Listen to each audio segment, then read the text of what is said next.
Tonight, essential for our health and the environment or a burden for business? Scotland's first low-emission zone comes into force in Glasgow. There are hundreds of thousands of pounds worth of stock on site for vehicles which are now non-compliant, and we don't know whether we will be able to work in these vehicles in any way, shape or form, so it's catastrophic. It's absolutely urgent that we take action now on the illegally high, the stubbornly high levels of air pollution which is negatively impacting everybody within the city centre. Also making the headlines, nurseries say they need more funding for free hours or they could be forced out of business. Beautiful beaches. We visit one of this year's award winners and find out what makes it so special. And tonight's sport comes from Firhill as Partick Thistle take on Ross County in the first leg of the Premiership Playoff Final.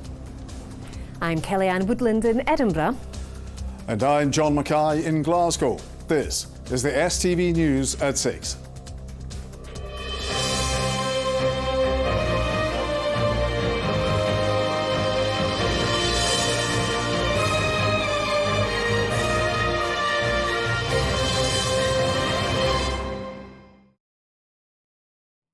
Good evening.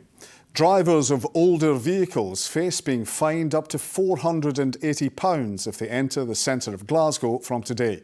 The city is the first in Scotland to fully enforce a low emission zone. Before today, it only applied to buses, but now all vehicles must comply. The council says it'll protect public health by tackling high pollution levels, but some business owners feel it's coming in too soon. Well, our reporter Susan Ripple is at the boundary for us tonight. So Susan, what type of vehicles is this affecting? Well, as you just heard there and as you just saw past us there, it's just been buses that have been affected so far, but now it's all vehicles coming into the city centre that are being affected. Just to give you an idea of where we are tonight, we're just beyond the Kingston Bridge in Glasgow. That's the M8 motorway up there. The motorway's not included in this. It's once you come under it within this area here, that's you then into the zone here. Now, you can go online to check if your vehicle complies, but the general rule is that for petrol engines, it's anything registered after 2006 that's okay to come through. For diesel, it's slightly later, it's anything registered after 2015. There are a number of exemptions, including for blue badge holders, motorbikes, emergency vehicles as well.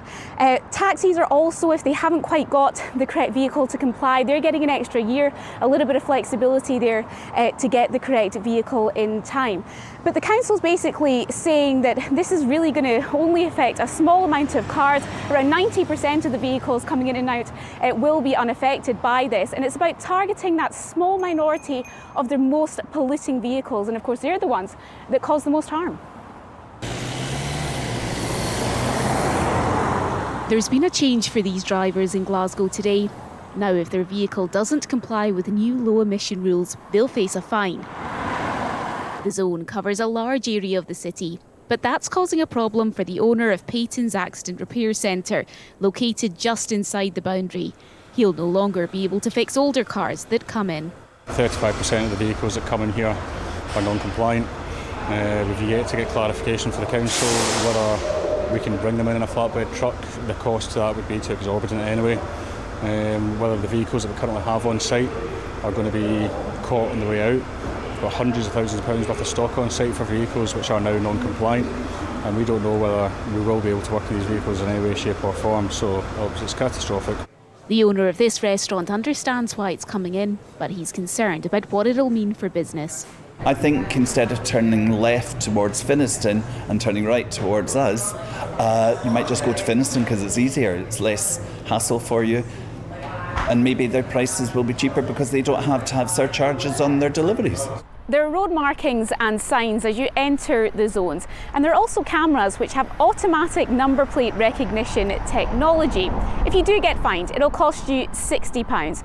That'll reduce down to £30 if you pay it within 14 days.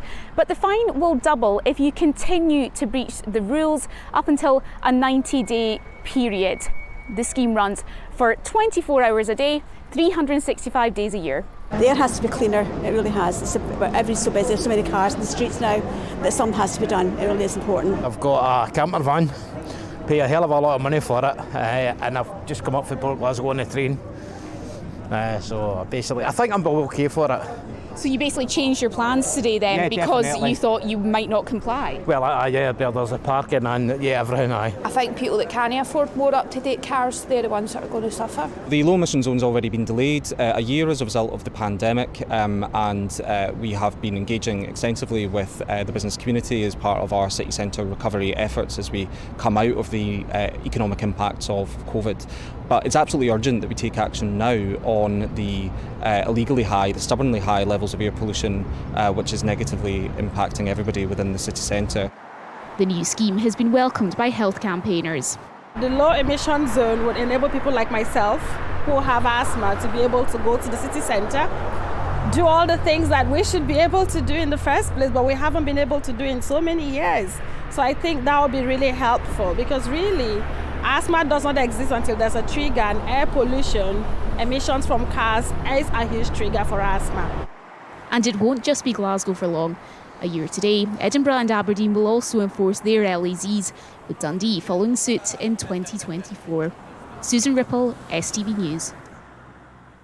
There are fears tonight more private nurseries in Scotland could be forced to close because the amount of money they get from councils to pay for funded hours isn't viable. The concerns have also been highlighted in a report from the Auditor General, who says the industry is fragile and may not be sustainable. Here's our senior reporter, Gordon Cree.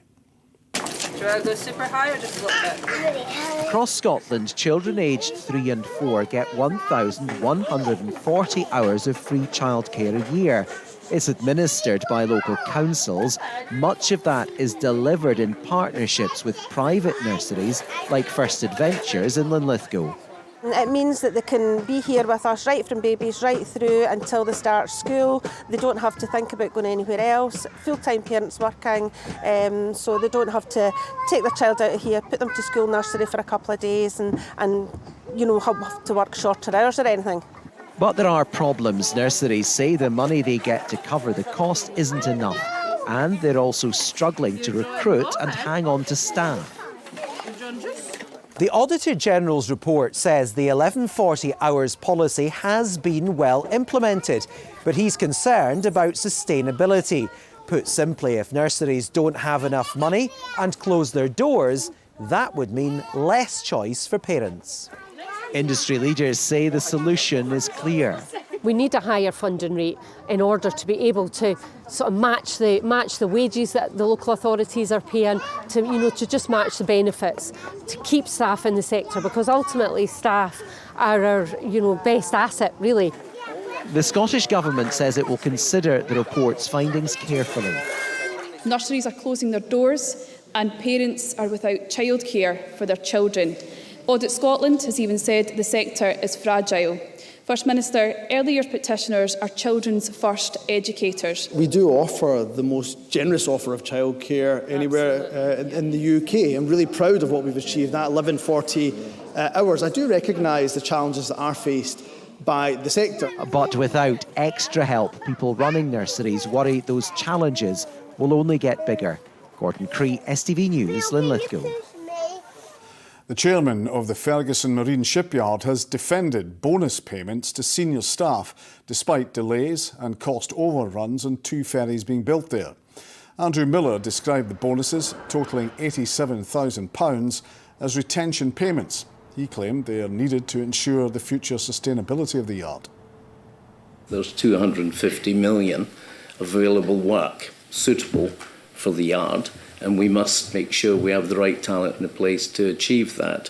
I don't understand the narrative around the term bonus. These are retention payments. They are payments because some of the senior staff have parts of the remuneration at risk. Now, efforts to reduce the gases used in anaesthetic is helping hospitals in turn reduce their carbon footprint. The Green Theatres initiative was started by doctors to make operating theatres more energy efficient. Currently, they're responsible for 1/4 of all hospital waste. This weekend, Glasgow will host a conference to encourage other nations to follow suit. Polly Bartlett spent the day in an operating theatre to find out more. Her report does contain images of surgery. Glasgow Children's Hospital is almost like a second home for Logan, who is 13 and has cerebral palsy. He's been having surgeries here since he was 2. Today, he's having metal plates removed from his hips. The first time that he ever had an anaesthetic, I found it quite daunting. But I know he's in good hands, I know he's fine, and I know they're going to take care of him and bring my boy back. Not only are doctors here making sure he gets the highest quality care, they're doing their best for the environment too. Ideas to make surgery greener came from a group of anaesthetists. That became the Green Theatres initiative, which is now government policy. It's already led to a ban on the use of desflurane, an anaesthetic gas that has a devastating impact on the environment. That's a world first. There are a number of ways you can anaesthetise patients. All of them are with patient safety in mind. We know that we have environmental impact with our practices in hospitals, and part of what we need to be able to do is reduce that, because the climate crisis itself is also a health crisis. There's no getting away from that. 25% of hospital waste comes from theatres. Changing the gas used in anaesthetic is the first of many steps that will help hospitals like this one reduce their environmental impact. Next, medics will try to minimise the number of single-use instruments used in procedures. Other aspects are looking at the energy, looking at lights, turning off lights, turning off ventilation when we're not using it, looking at things like surgical suction, which has a huge amount of plastic waste and a huge amount of a carbon footprint from us getting rid of suction. The Scottish Government want hospitals to achieve net zero status by 2040, but this is a global issue. At the weekend, 3,000 medics will come from across Europe to learn about the pioneering work done by Scottish doctors. It's all very well to try and do your own thing in your own hospital. But at the end of the day, what we need is a change in culture. And that can only come across by working together. Now, Scotland has done well. It's developed these networks, and we want to be able to show them off on a European and world stage. Paul says Scotland is punching above its weight when it comes to green medicine, a world-leading example of how caring for patients and caring for the environment can go hand in hand. Polly Bartlett, STV News, at the Royal Children's Hospital in Glasgow. To other stories, and a person has been taken to hospital after a serious road crash in the east end of Glasgow. The incident happened on Duke Street at around 11 a.m. this morning. Part of the road was closed to traffic for around 3 hours as police and ambulance services attended the scene. The condition of the person is currently unknown. The private sector rent cap is being extended to the end of next March. Tenants' Rights Minister Patrick Harvey will put his plans to MSPs to keep the limit for rent increases on private lets to 3% to provide stability on housing costs. Landlords groups say they're losing out after interest rates spiralled. College bosses have made a new pay offer in their dispute with lecturers. Further education lecturers and the EIS union have been protesting outside the Scottish Parliament today, demanding an emergency funding package for the sector. In the last half hour, College Employers Scotland have made a final pay offer of an extra £3,500 over 2 years. Climate change could be increasing the amount of ticks, allowing them to spread new diseases. Scientists attending an international conference in Scotland this week are looking at the impact of ticks on humans and what more can be done to protect people from infections. The climate activist Greta Thunberg will take part in this year's Edinburgh International Book Festival. She'll host a discussion about her activism and her book on the climate crisis. Her visit in August will be her first public appearance in Scotland since she joined rallies in Glasgow for COP26. 7 of Scotland's buildings have been given prestigious architecture prizes. The winners of the Royal Incorporation of Architects in Scotland Awards include the redevelopment of the University of Stirling's campus, a steading in East Lothian, and the new headquarters at the home of Scottish Golf in St Andrews.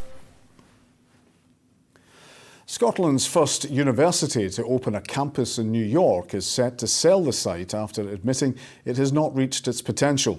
Glasgow Caledonian University first opened its satellite campus in September 2013. However, the campus was only able to start awarding degrees from 2017 and struggled to attract students. There are now calls for an inquiry into what went wrong. Here's our political correspondent, Ewan Petrie. It created a really amazing community. Having failed to make it there, Glasgow Caledonian University is now looking to leave New York. Join us at GCNYC. A new principal took the helm in January this year. The decision to quit the US was taken the following month. We're looking to do something differently. I think it's important with me coming in new that we take a fresh look at everything. So we're looking to find a way of doing something differently in New York, and ideally we'll find a partner and then hopefully pass the campus on to another organisation. The campus was officially opened by the then First Minister Alex Salmond in 2014. However, for 3 years it was unable to issue degree certificates because of delays in gaining a licence. We've probably lost 10 times more money as a result of having the licence than we would have if we'd been refused the licence. That is a scandal in some ways, and we in the trade unions and staff want an inquiry to see how that was allowed to happen for so long.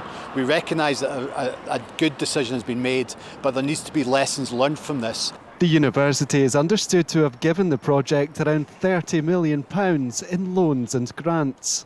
I'm delighted that the new principal has seen sense and he's trying to sell off the project. And after all, they have, lecturers picketing the front door of the university because they're simply not being paid enough.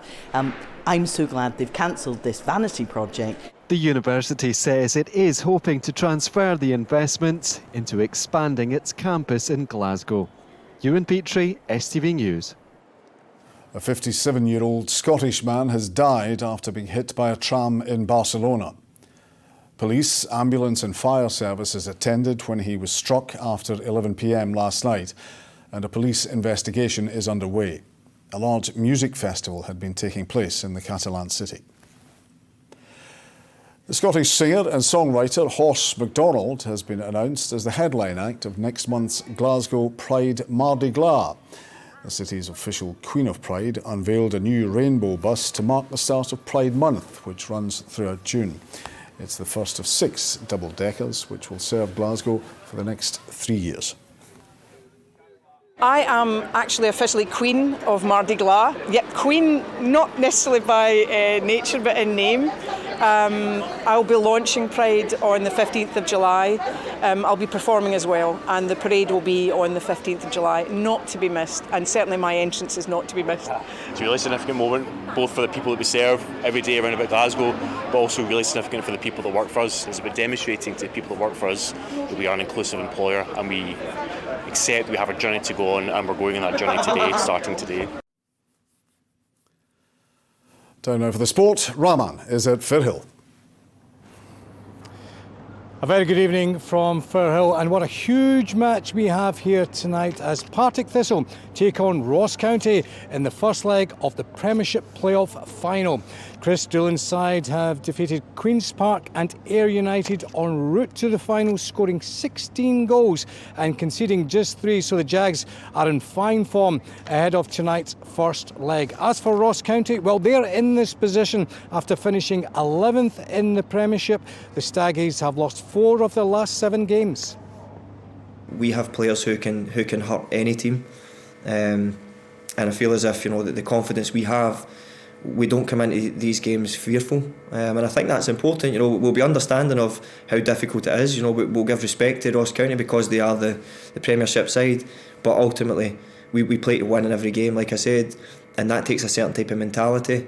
We're going into it just to make sure that that by the end of the second game that we manage to win the tie.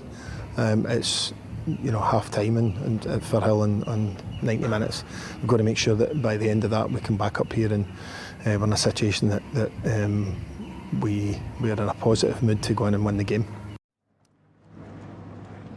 Well, Partick Thistle, who last played in the Premiership 5 years ago will be backed by a partisan home support. Firhill will be close to capacity tonight. There will be more than 8,000 Jags fans inside Firhill tonight, and around 500 Ross County supporters are expected to make the trip to Glasgow. So we should be in for quite an atmosphere here tonight. Kick-off here is at 8 o'clock. OK, let's give you some news from Celtic now. And as speculation intensifies over Ange Postecoglou's future, the Parkhead boss has reiterated his sole focus is on the club's Scottish Cup final against Inverness Cally Thistle this weekend. It's been claimed that the Australian is the preferred candidate to become the next manager of Tottenham Hotspur. Here's Ronnie Charters with the very latest from Celtic. Yeah, just a few please, Ange. That's great, thanks. Thank you. He posed at the club's training ground today with the trophy he hopes to lift come Saturday. Then at his pre-match media conference, Ange Postecoglou was questioned about his Celtic future amidst the links with Tottenham. Somebody else was favourite last week, wasn't he? Doesn't register. I mean, you know, I get all the interest of my people. Love to sort of speculate on these things, and but we've worked really, really hard to get ourselves into this position, and you know, for me to let my mind wander about anything else other than getting our team prepared for a big day on Saturday is it's just not who I am. Do you have to do anything in particular to block out that stuff and make sure focus does remain on the cup final? You're making it sound as if this is the first time it's happened to me. We've done this dance a few times this year, so I think the players are well aware of where my thoughts lie. So, whatever it is, the players, like I said before, have been really good at just focusing on what's important. What's important is being ready for a big game on Saturday. The Australian is heavy favourite to take over at Spurs, and it's claimed the Premier League side could make their move for Postecoglou on Monday. So what do the players make of the speculation surrounding their manager? We're all professionals. We understand that's going to come with the job, is that, you know, when you're super successful, you're going to be linked to other things. That's part of the job, but we don't feel like that's something that needs to be brought up or brought attention to, because at the end of the day, it's just a distraction. Can you understand the apprehension maybe of some supporters when they do read stuff like that? Of course, yeah. No, of course. He's obviously provided so much success to the club, and hopefully that continues. And naturally, fans are attached to someone who brings so much success to the club. I think same goes for the players in the group right now. I'm sure everyone's had good seasons for the most part, so naturally there's going to be interesting players, but hopefully we can just keep as many together and kind of push on even more next season. In terms of team news for the Scottish Cup final, Kyogo is set to train for the first time tomorrow since this injury against Aberdeen, with Alistair Johnson fit to play against Inverness. Ronnie Charters, STV News. Some news from Rangers, and Michael Beale admits Glenn Kamara could be sold this summer. The midfielder, who joined the club just over 4 years ago, has found game time limited following the arrivals of Nicola Raskan and Todd Cantwell, starting just one of the side's last 14 games. Beale says competition for places is likely to get even stronger as he rebuilds his squad. Hibs defender Chris Cadden won't play again this year after undergoing Achilles surgery. The 26-year-old was stretchered off during the draw against Hearts on Saturday and faces months on the sidelines. Manager Lee Johnson says he is devastated for Cadden, but has backed the defender to return fitter and stronger next year. And that, folks, is all your sport live from Firhill tonight. All right, thanks very much, Raman. Right, let's get the weather now from Sean. Say hello to a period of calm.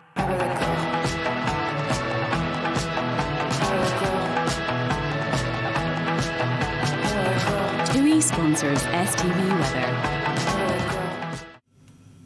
Hello there. Well, unfortunately, I've not been out sunning myself today back in the studio. At least the aircon's quite nice in here.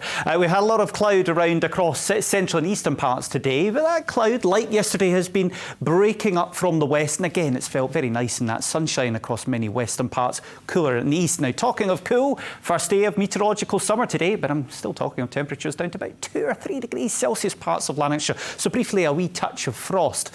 Now tomorrow, the good news is sunshine from the word go. We don't get that stubborn low cloud coming back through the central belt tonight. So for most of us, it is just a sunny day tomorrow. Plenty of sunshine.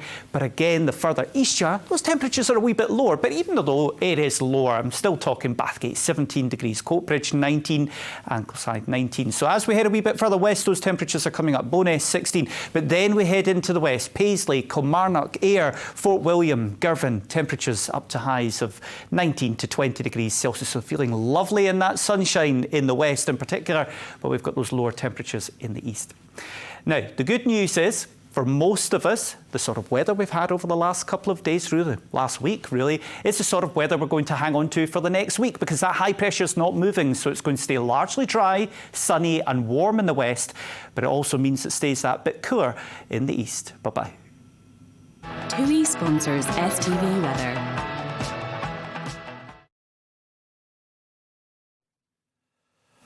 And finally, many of us have flocked to the beach to enjoy the sunshine over the last few days, and now we're finding out which ones are the best in Scotland. Yes, 52 have been recognised for their safety, cleanliness and facilities. So we sent Selena Jackson along to one to find out what makes it so special. I'm here at Barassie Beach in Ayrshire, and it's really not hard to see why it's been named one of the nicest beaches in the country. Now that's partly down to the work of the Barassie Bathing Water campaign. I'm joined now by Annie from the group. Annie, tell me about some of the work you've been doing here. Well, we're absolutely delighted to get the Keep Scotland Beautiful Award 1 year after getting the Bathing Water Award. Friends of Troon Beaches started cleaning the beaches in 2017, and one of our first goals was to get the beach designated bathing water, which we've achieved. So it's thanks to everyone who cleans the beaches, goes out for their walks and picks up litter. It's amazing news. How much does it mean to the locals to have such a lovely pristine beach here right on your doorstep? Well, it means it's easy to exercise, and also most people just go out for a walk and pick up litter, and there's fabulous sunsets on this particular beach. People should really come down and see them. And of course we've got dolphins in the bay as well, so it's an amazing place. Fantastic, thank you so much, Annie. Well, of course this award isn't just about the cleanliness of the beach, so I've been speaking to some locals about what they think makes it stand out. It's quite a quiet beach as well. I mean, we go to Irvine as well and Troon, but this is nice and quiet for the dogs to run about and not really annoy anyone.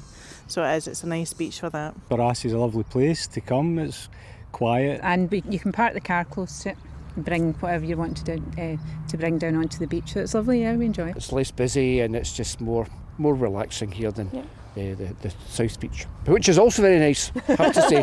And there's a very good chippy. Well, Fife actually came out on top of this list with 14 of its beaches making the cut. It's followed by East Lothian and Aberdeenshire, which have 8 each. Now, if you'll excuse me, I'm off for an ice cream. Oh, I'd love an ice cream right now. I was more taken with the talk of the chippy, to be honest with you, but... Oh, come on, John. Remember your beach body. Yeah, I'm still thinking of the chippy, actually. But anyway, from all of us, good night. Good night.